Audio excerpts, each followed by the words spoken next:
in-depth, investigative. This is KXAN News Today.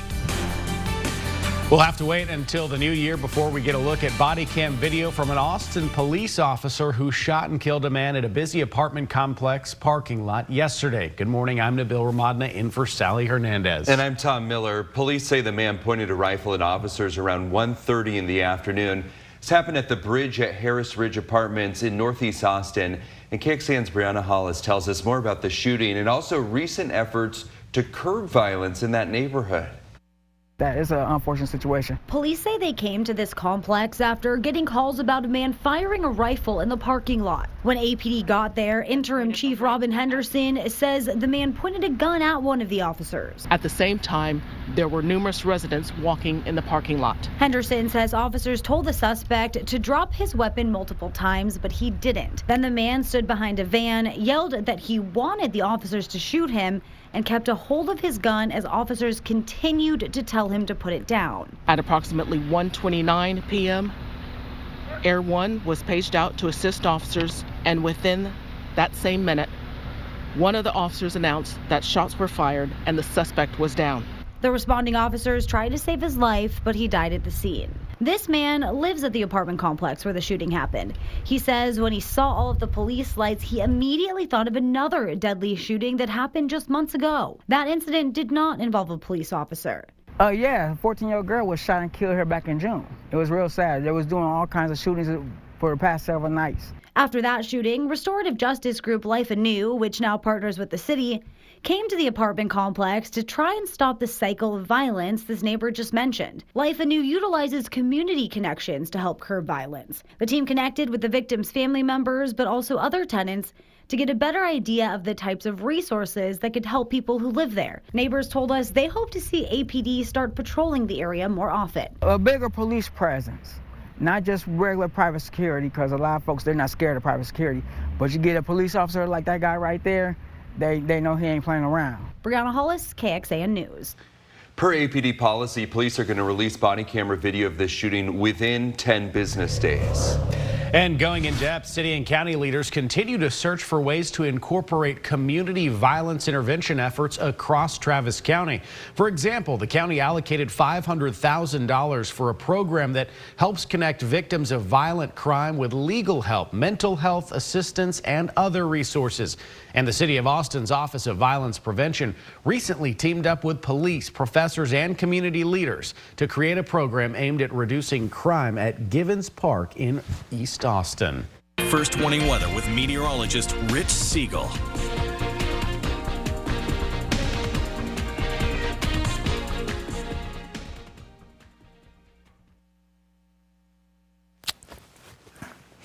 Just a few clouds right now in parts of Fayette County. We're looking at dry conditions for several days to come. It is 40 right now at the Indeed Tower Cam at the Domain. Temperature of 43 degrees at Camp Mabry. We're freezing in some of the hill country again. We anticipated that. But we're mostly in the mid and upper 30s to low 40s. And believe it or not, we are a few degrees higher this morning than we were at this time yesterday, by about 2 to 5 degrees, and that's about it. There's your northwest wind that came in on the front that moved through the area overnight. And that northwest wind will bring more dry air into the region and result in a sunny sky all day long. We'll find our high temperatures today peaking in the lower half of the 60s. Still to come, colder mornings coming up. Maybe one more day of a high in the 70s this year. And we'll check on the cedar pollen. There was a little bit of an increase, and we'll tell you how much in just a few minutes in First Morning Weather. Thank you, Rich. A tragic end this morning for a missing pregnant teenager in San Antonio. Police believe that they found 18-year-old Savannah Soto and her 22-year-old boyfriend Matthew Guerrera dead in his car. According to the NBC station in San Antonio, investigators found that couple at an apartment complex parking lot. San Antonio Police Chief William McManus thinks that they may have been in the car for 3 or 4 days. Law enforcement issued a clear alert for Soto last week. She was supposed to be induced on Friday, but reports say that she failed to show up to the hospital. San Antonio Police Chief William McManus telling reporters it was a, quote, perplexing crime scene. And he says detectives are looking at this as a possible murder. Well, if you're mailing a package at the post office starting next year, it'll cost you a little more. The UPS says Ground Advantage prices will go up 5.4%.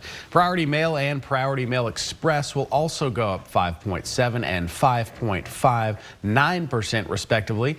Local shipments won't see a price change. The Postal Service says it's keeping up with inflation. The change begins in January 21st.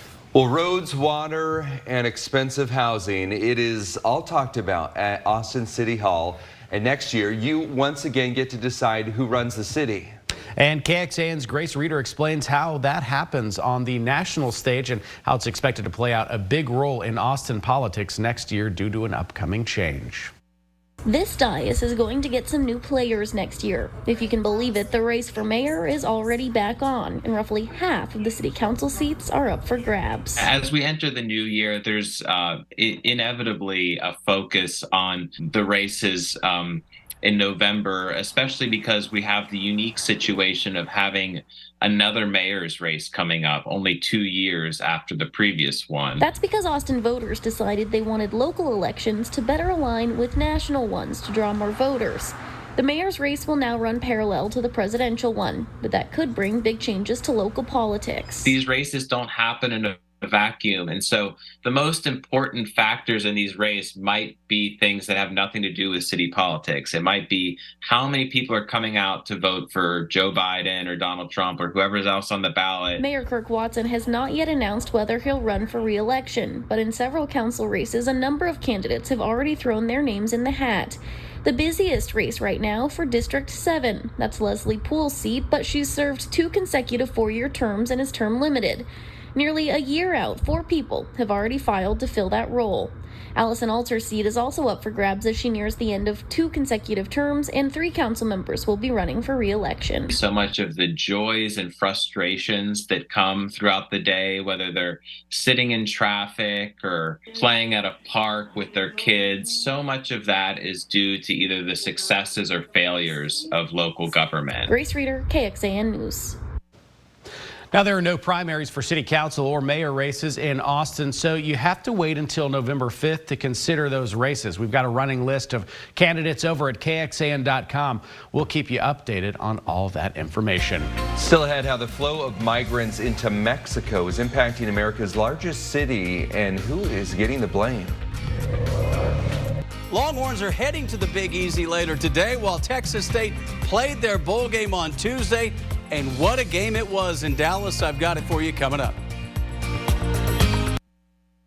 Good morning. 2 top cabinet members are heading to Mexico City today. Secretary of State Antony Blinken and Homeland Security Secretary Alejandro Mayorkas will talk to Mexico's president.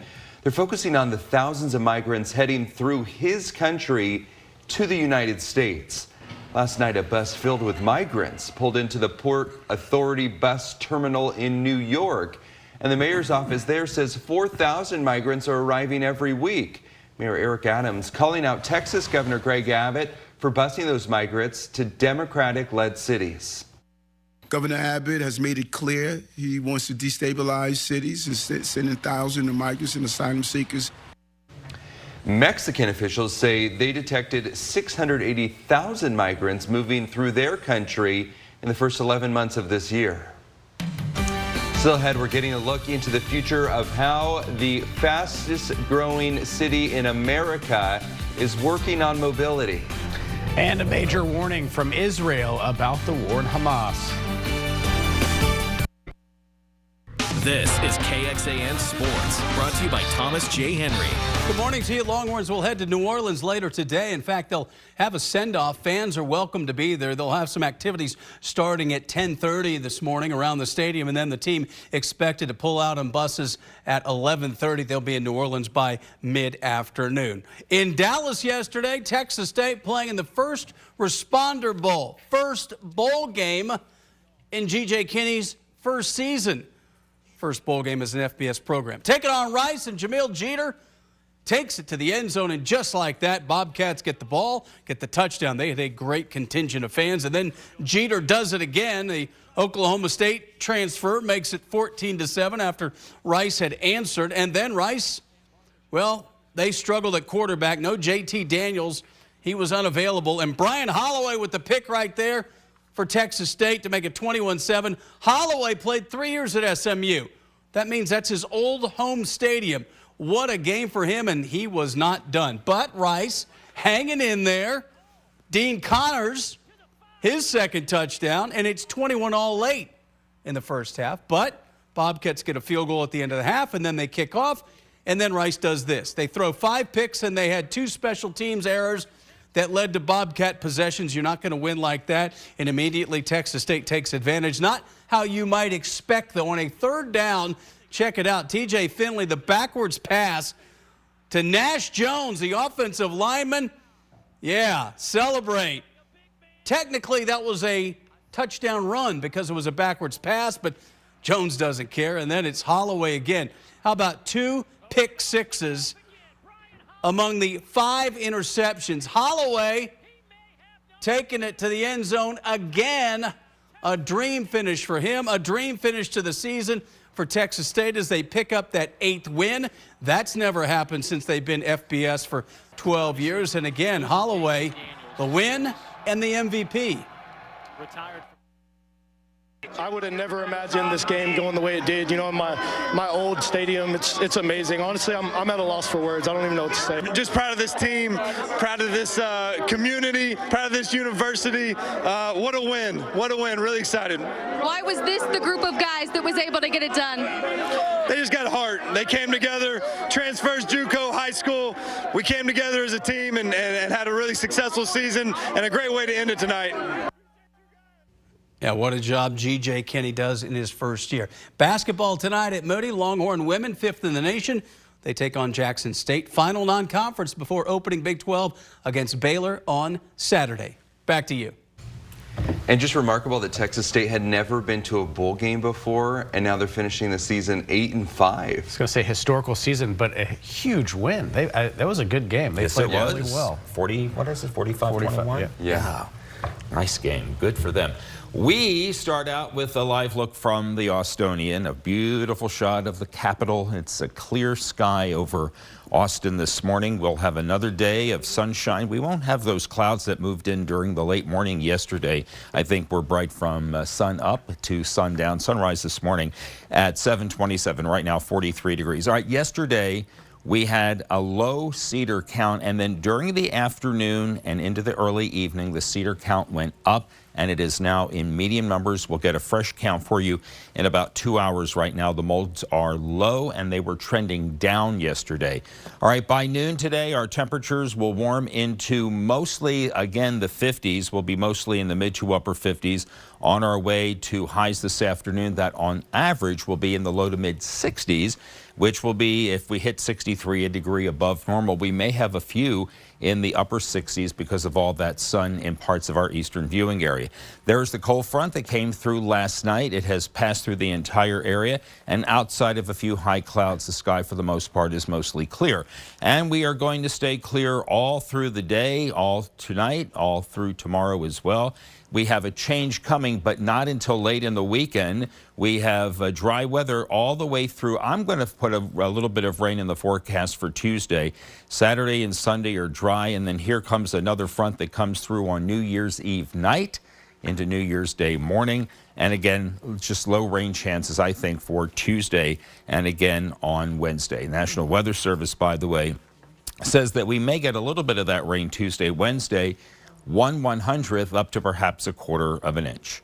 From the First Warning Weather Center, sunny today with a high of 63. A northwest wind at 5 to 10 could gust into the mid-teens.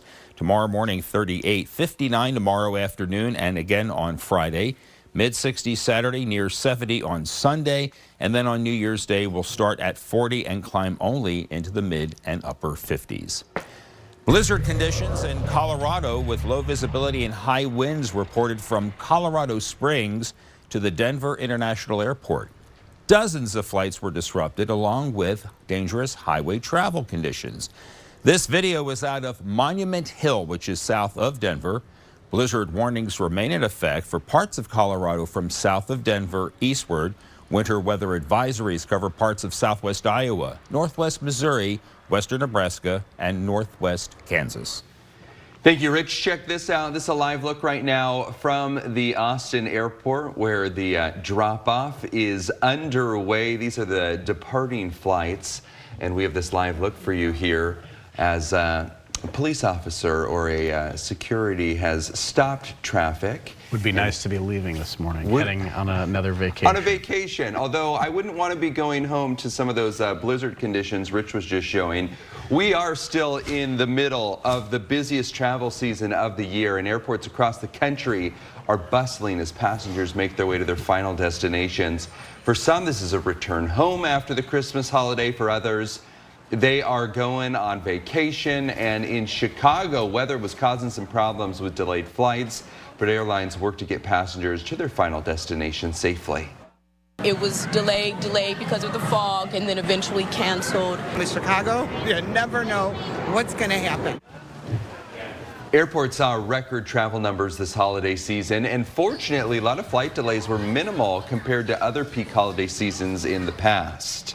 Meantime, 2023, a very busy year, even higher up in space, and even greater things may be in store for 2024. That's right. Some of those passengers might be heading somewhere different in the future here. SpaceX is the only American company taking Americans into space, but that could change next year with Boeing's Starliner. And for the first time since 1972, astronauts expect to loop around the moon. NBC's Tom Costello details the breakthroughs of 2023 and forecasts what's to come in 2024 ahead on Today. Well, KXAN viewers, they are in store for some strange sounds. They've heard some, especially those who are living in Round Rock and Hutto. They wrote in saying that they heard those strange sounds near their homes yesterday morning. Neighbors who felt the boom in their homes tell KXAN it happened around 11:30 in the morning. The city of Round Rock confirmed they heard reports from residents who heard a loud sound in East Round Rock. The city is still looking to see what caused the sound. Hutto says it did not receive any reports. Now, if you have a concern or tip you want us to investigate, take a look at your screen and scan the QR code. It'll take you to our Report It feature where you can upload photos and videos or questions and concerns. More billboards could be going up soon in Round Rock as there's a group pushing for more signs that says it has now turned in more than 4,000 signatures within that city. Keep Round Rock Safe is the name, and it wants to get on the May ballot. City told KXAN it's going to start the process of verifying those signatures. Right now, Round Rock bans billboards within city limits. There's only one, and that's in the southern part of Round Rock that was grandfathered in. The amendment would allow 12 new privately owned and operated double-faced billboards facing along I-35 and SH-45. Well, the nation's fastest growing city is looking ahead to how it can keep roads and keep up with the population. That's your neck of the woods. That's right. And KXAN's Mercedes Hernandez talked with Georgetown leaders about how infrastructure is expected to look in the next decade and beyond. For drivers like Gabriel Ledesma, traffic like this is just part of his everyday. You know, being a CDL truck driver, you got to be, 10 steps ahead. He's a local truck driver and says many roads like I-35 through Georgetown are often bogged down with cars. Usually gets backed up just due to the lack of lanes, I would assume. So it's more or less that or distracted driving. Earlier this month, Georgetown adopted its future mobility plan, laying out how roads could change in the next couple decades. A lot of growth on the north side of town, kind of northeast side of town. But it's really everywhere. Louis Salwani is Georgetown's transportation manager. He says the plan outlines changes the city could make. For example, the green lines on this chart show all the new roads that could be built by 2035. But he says they could be scrapped if there's no need for them. So if we see a dip in development or growth, we're not going to go ahead and build these roads right away. But if we continue on the path we are, this is the way we see growth happening. The city is expected to keep growing. Salwani says with more drivers, the chance for more crashes goes up. According to planned data, there were 353 crashes between 2017 and 2021 in Georgetown. He says the overall goal for the plan is to relieve heavy traffic in certain parts of the city and make it more safe for drivers. We know that development could come in one area really heavy and then slow down, and all that can change really in a second. In Georgetown, Mercedes Hernandez, KXAN News. Georgetown's transportation manager says the city has not updated its transportation plan since 2015. There's a county in northwest Texas that is under a disaster declaration this morning after damage shut down a bridge on a major highway there. That's right. This is happening in Stevens County. That's about 200 miles northwest of Austin. This map shows the county seat, Breckenridge, but the problem is a few miles west on U.S. Highway 180. The mile-long bridge that crosses the Hubbard Creek Reservoir is now closed. TxDOT closed the bridge after an inspection revealed structural damage. The county posted these pictures on social media showing the damage. Images with the green check marks are what it's supposed to look like. The ones with the red X's are what it actually looks like. And you can see the damaged concrete and exposed metal. Right now, there is no official timeline for repairs. The closure has a big effect on emergency response times, though, for folks living west of the bridge. Now, the Texas Division of Emergency Management deployed an EMS strike force to help provide emergency services until the bridge reopens. For those listening on the KXAN Today podcast, thanks for joining us. Here's what we're tracking at 5 on KXAN Today. Why Texans aren't feeling the winter blues when it comes to what they're spending.